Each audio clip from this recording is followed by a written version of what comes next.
India Today has accessed the ED charge sheet filed against DMK Minister Senthil Balaji in the cash for job scam.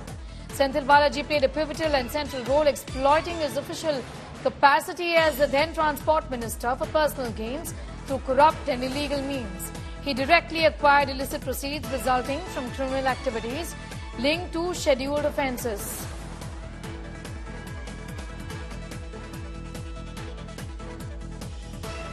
Details of the charge sheet now accessed by India Today, and this is what the charge sheet says. This is against the DMK Minister Senthil Balaji in the cash for job scam. It says that he played a pivotal and central role exploiting his official capacity as the then Transport Minister. Shilpa Nair has more details on that. Shilpa, tell us more. Access the ED charge sheet that has been filed against DMK Minister Senthil Balaji in connection with the cash for job scam. And in that charge sheet, the ED has said that Senthil Balaji played a pivotal and central role exploiting his official capacity as a then Transport Minister for personal gain through corrupt and illegal means. And the ED goes on to say that the minister directly acquired illicit proceeds resulting from criminal activities linked to the scheduled offences. And the ED has, in its charge sheet, has given detailed, details of the evidences that they've managed to gather so far, especially with regards to some documents with respect to the cash for job scam, how money was collected from candidates who wanted to apply to the post of drivers, conductors, junior tradesmen, etc.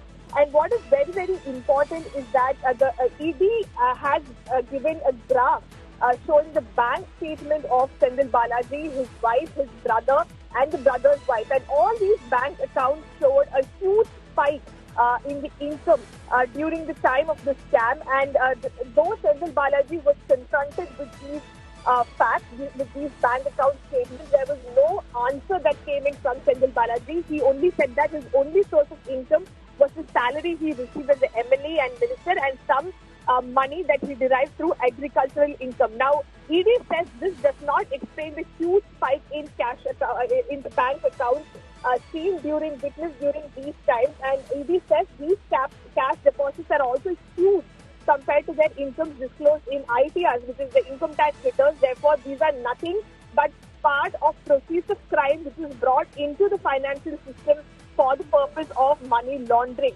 And they have given a detailed modus operandi of how this scam took place, how Senthil Balaji, his personal assistants, other suspects in the case, took money from candidates who applied for the jobs of bus conductors and technicians when Senthil Balaji was the transport minister in the ADMK regime. And it talks about how a conspiracy was hatched and how there was a lot of, there's a huge spike in the cash deposits that were found in the bank accounts of Senthil Balaji and others. So these are some of the details that ED has mentioned in the charge sheet. They've also managed to attach documents which show that the mark sheets of these candidates who had applied for jobs were also tampered with. These are candidates who had allegedly given money for getting the jobs, and their mark sheets had been tampered, and ED has attached those evidences as well, statements from... Just coming back to you for more on that in a moment from now. In fact, Kovai Satyam is also now joining us. Thank you for your time. Your reaction on all the details that we have with us as far as the charge sheet is concerned. Again, Senthil Balaji, it pretty much details the manner in which he carried out, allegedly, this crime. It's a charge sheet and talks about money also that was deposited in his wife's account. Yeah. Whatever is appearing on the, many of such findings appear on the FIR. It was our leader, Edapadiyar, upon the complaint received by 32 people who alleged that Senthil Balaji took money from them in promising in return of a job at the transport department. Based on their complaint, FIR was registered and the probe was on. And whatever findings the charge sheet is revealing right now today was there in charge sheet filed in 2018 itself. And he went overboard not to invoke the Prevention of Corruption Act. And when DMK came to power, he was hell-bent, and he went to the extent of saying that we agreed for a compromise and we have reached a compromise and the money were returned to the people.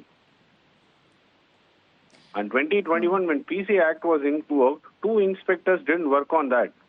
They kept quiet for 2 years. That's why Supreme Court has to intervene. So he arm-twisted the entire police force.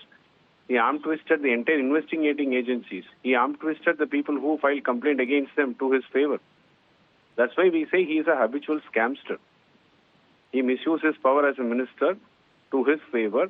And it was there as an observation in the Supreme Court direction also. So you also in a way for then 60 agree days. to the fact that when he was minister, the AIADMK previous regime, that even at that point in time there were several irregularities. The allegation came, that's why his ministerial berth was taken away by our leader, Purush Talavi Amma. And when the government was formed again on 2016 and Amma passed away, 32 people who were aggrieved by his false promises filed a complaint again.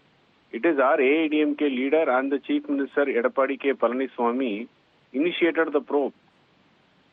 Okay. Knowing that he will go behind bars, he jumped camps because he thought TTB Dinakaran AMMK will come to power so he can safeguard himself. From there, he moved to DMK. He clings on to the people on power to safeguard himself. Okay. All right, I'm going to thank you, Kovai Satyam, for joining us with your views on that. So you heard from the AIADMK clearly saying that this is the man, the minister, who was in fact had to leave the AIADMK because we wouldn't put up with his corruption. And here he is with the DMK now. The leadership of the party is protecting him.